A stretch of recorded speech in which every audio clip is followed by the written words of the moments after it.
Bonsoir et bienvenue dans ce journal du 19 octobre 2024. Tout de suite, les principaux titres. Dans ce journal, vous allez suivre des opinions de certaines personnes qui nous parlent sur la démocratie. Comme vous le savez, chaque 21 octobre, on commémore l'assassinat du héros de la démocratie, feu Melchior Ndadaye. Et comme invité du journal, nous aurons M. Albert Manigomba, le directeur général de la Régie des eaux.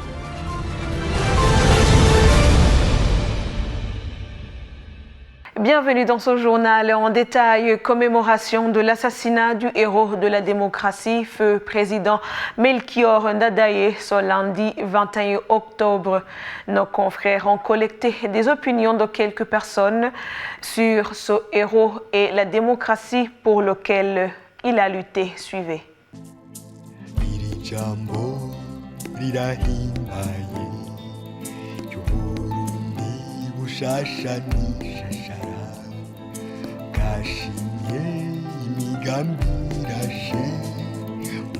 Ndadaye tumuzi ko ibintu byinshi mugabo ikintu gikuru tumuzi nk'umuntu yazanye demokarasi mu Burundi. Demokarasi ni ukwishira no kwizana ubwigenge ku muntu uwo ari we wese ko byarekuwe n'amategeko. Watutse kare umunsi wo kwikukira w'icungu Ndadaye Rudoviko. Ni umuntu yaharaniye ubumwe bw'abarundi, umwidegemvyo w'abarundi. Iyo bavuze demokarasi mu mahoro. Itariki ya 21 Gitugutu nibutsa aho nyakubahwa Melchior Ndadaye yagandagurwa azira demokarasi, azira ivyiyumviro vyuko abarundi igihugu corangwamwo demokarasi nyakuri. Iyo bavuze demokarasi ico ntahura n'ubwigenge bw'uko umuntu wese, umurundi wese akora agonokewe mu mutekano ntangere, agakora twiwe atagicure, atawuri ku mugongo. Ego Melchior Ndadaye yaragiye mbwa harasagiye abandi bafite ivyumviro kandi arico gituma dushitse kuri intambwe mubona.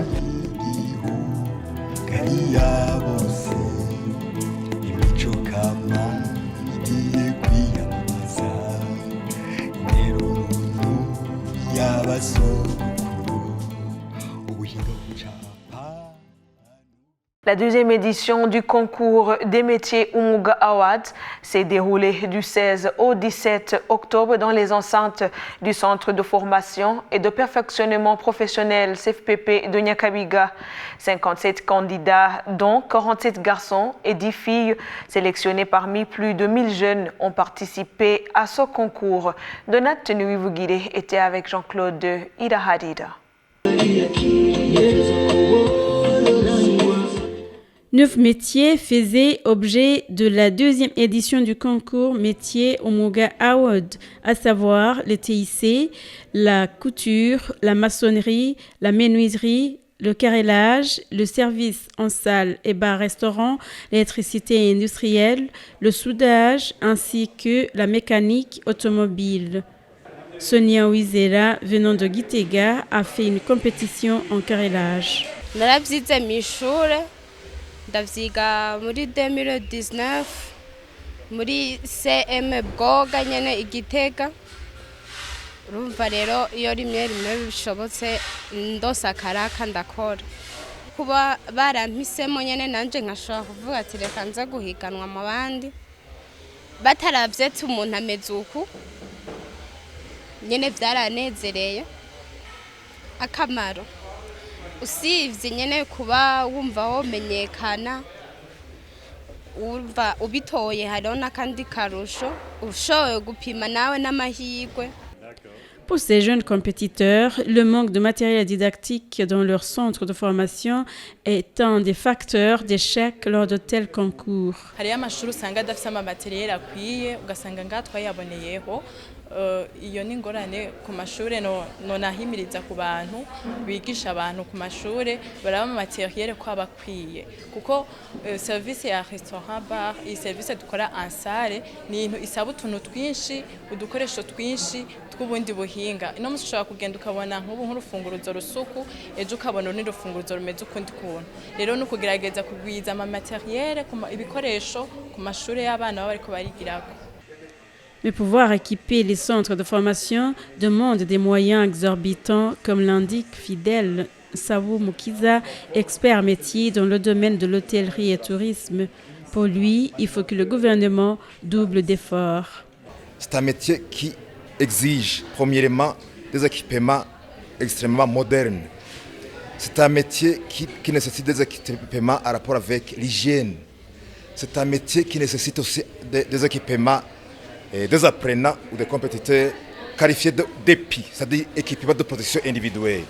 Donc, etc., etc. Pour dire que la mise en place, l'équipement, les règles de l'art édictées ou conformes ou exigées par l'Olympiade des manuels de métier nécessitent un protocole ou des outils extrêmement colossaux pour être qualifiés d'enseignement, de centre d'enseignement des métiers dispensant conformément le métier en rapport avec le service bar-restaurant. Il faut redoubler d'efforts pour que le domaine soit qualifié d'enseignement des métiers conforme aux règles édictées par l'Olympiade des manuels de métier. Donavine Kawerenge, conseillère experte à la Direction générale de l'enseignement technique, formation professionnelle et des métiers, tranquillise. En effet, le ministère est à l'œuvre. C'est-à-dire que dans ces objectifs, chaque colline aura son centre d'enseignement des métiers pour montrer l'importance capitale de ces métiers qu'on enseigne au Burundi. Nous comptons que dans la vision du gouvernement, le Burundi émergent 2040 et le Burundi développé 2060, toutes les infrastructures seront mises en place pour les centres d'enseignement des métiers. Mais encore, les entreprises consommateurs de la main-d'œuvre doivent participer au développement des métiers et pour cela, il faut renforcer le partenariat public-privé. Sans ce partenariat, le développement des métiers ne peut pas avoir lieu. Parce que la formation professionnelle, c'est quelque chose de très cher. C'est très cher, le gouvernement donne des notions basiques et donc il faut que les consommateurs de la main-d'œuvre, donc les entreprises, puissent contribuer pour améliorer la qualité de la formation, pour répondre à leurs besoins. Et donc, nous voulons que cette collaboration entre le secteur public et privé soit renforcée. Au terme de ce concours Métier Omuga Award 2e édition, des prix ont été remis aux 3 premiers finalistes dans tous les 9 métiers qui ont fait objet du concours. Les cérémonies de remise des prix aux gagnants du concours métier Omuga Award 2e édition ont eu lieu le 18 octobre 2024 à Donato Center. 3 premiers pour chaque métier ont été primés. L'enveloppe était de 3 millions pour la première place, 2 millions pour la deuxième place et 1 million pour la troisième. Suivez. Au total, 27 lauréats, c'est-à-dire 3 pour chacun des 9 métiers qui avaient fait objet du concours Omuga Award 2e édition 2024. Les prix étaient composés d'une enveloppe de 3 millions de francs burundais pour le premier, 2 millions pour le deuxième et 1 million pour le troisième. Tous les finalistes ont également bénéficié des certificats et des médailles. Honorable Olivier Souguru, président de la Chambre fédérale d'industrie et du commerce au Burundi, n'a pas manqué à prodiguer des conseils aux jeunes lauréats qui venaient de remporter les prix. Je voudrais doter à nos jeunes un paquet de quelques conseils pratiques pour mieux réussir dans votre métier. Premièrement, ayez de la passion pour votre métier. Deuxièmement, il faut vous lever tôt à 5h du matin et rentrer tard à 20h, surtout que vous êtes encore jeune. Troisièmement, Il faut chercher des collaborateurs compétents, capables de vous faire avancer dans le métier. Les aigles ne volent jamais avec les pigeons. Quatrièmement, il faut réinventer, réinvestir vos bénéfices, si petits soient-ils. Cinquièmement, il faut modérer vos dépenses et ne pas vouloir vivre dans le luxe. Le représentant des lauréats finalistes au concours a remercié tous ceux qui ont contribué dans l'organisation du concours Umuga Award. Il a en outre demandé au ministère de l'Éducation nationale d'équiper les centres de formation en métier.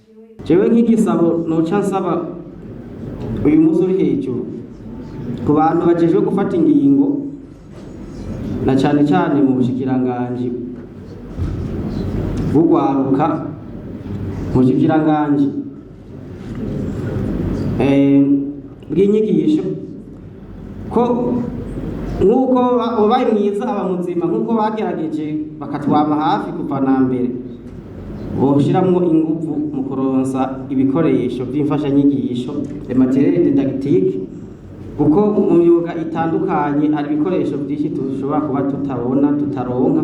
Frédéric Bangirinama, secrétaire permanent au ministère de l'Éducation et de la Recherche scientifique, a fait savoir que le gouvernement du Burundi ne ménagera aucun effort pour développer le secteur des métiers en vue de former une main-d'œuvre qualifiée capable d'accompagner le développement économique du pays. 200 millions de dollars, c'est le montant alloué au projet Asante en sigle, ou accélérer la transformation de l'accès à l'énergie propre et durable au Burundi.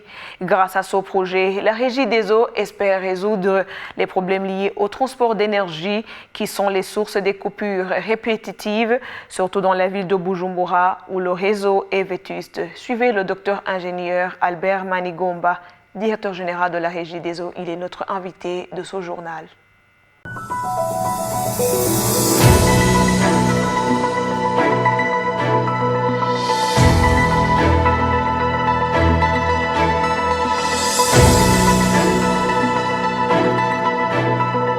Le projet Asante, c'est un projet vraiment très utile à la Régie des eaux en général, mais aussi à toute la population burundaise, parce que ce projet prévoit la réhabilitation du réseau de Bujumbura, c'est-à-dire on va changer tous les câbles souterrains qui sont vraiment très vieux avec de nouveaux câbles, et on va aussi renforcer nos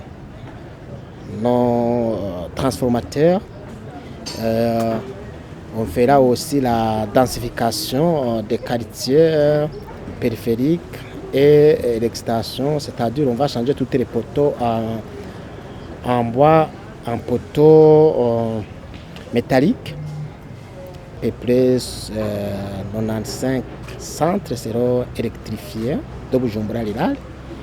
Et il y aura aussi la modernisation de notre réseau de distribution avec l'installation d'un dispatching de distribution qui va fonctionner avec le système SIGSU qu'on est en train d'implanter à la Régie des eaux, qui est d'ailleurs fonctionnaire, qui va nous aider à localiser à n'importe quel point d'un client où se trouve des pannes. Et puis il y aura aussi dans son projet le renforcement du réseau moyenne tension 30 kV à l'intérieur du pays, d'où on prévoit augmenter la puissance des postes de transformation et aussi le changement de tous les poteaux en bois en poteaux métalliques. Dans ce projet aussi, on prévoit installer un atelier de fabrication des transformateurs. Parce que vous savez, on rencontre souvent des transformateurs qui tombent en panne. On va installer un atelier moderne qui va nous aider à réparer tous les transformateurs. Et il y aura aussi l'installation d'un centre de formation national qui va nous aider à aider à nos futurs employés à faire des formations professionnelles, mais aussi à faire le recyclage de nos employés. Le projet maintenant, je peux dire que c'est déjà commencé à être exécuté parce que maintenant on est dans le processus de recrutement de l'ingénieur conseil. On est en train de faire l'élaboration des DAO. Parce que le projet, c'est un projet vraiment très énorme. Pour bien piloter ce projet, nous avons exigé de faire beaucoup de lots, 6 lots, pour que chaque entreprise qui va gagner le marché ne peut pas gagner des lots. C'est pour accélérer les travaux. Maintenant, nous avons de l'énergie en quantité vraiment suffisante, mais on rencontre souvent des perturbations causées par notre réseau qui est très investi. Ce projet alors va venir résoudre ce problème de coupure. Le montant alloué sur 200 millions de dollars. La Banque mondiale a déjà donné 100 millions. La AFD, Agence française de développement, 10 millions d'euros. Il y a l'Union européenne qui a accepté de donner 20 millions d'euros et la BEI 40 millions d'euros. Hier, j'ai parlé avec un expert ou bien un employé de la AFD. Il m'a dit qu'il va augmenter les contributions parce que les 10 millions qu'ils ont déjà donnés, c'était pour l'année 2024. C'est-à-dire l'année prochaine, ils m'ont promis qu'ils vont encore ajouter, en 2026 aussi, ils vont encore ajouter. Mais jusqu'à maintenant, c'est 200 millions pour le projet, mais c'est un projet qui va augmenter, non pas seulement ici à Bujumbura, qui va même augmenter dans l'intérêt du pays. C'est pourquoi il y aura toujours des fonds additionnels pour arriver à l'électrification du Burundi, à l'électrification de 100%, qui nous donnera l'accès à l'énergie totale. Merci. C'est ici que s'achève le 19h de BNP TV. Bonne suite dans nos programmes et à la prochaine.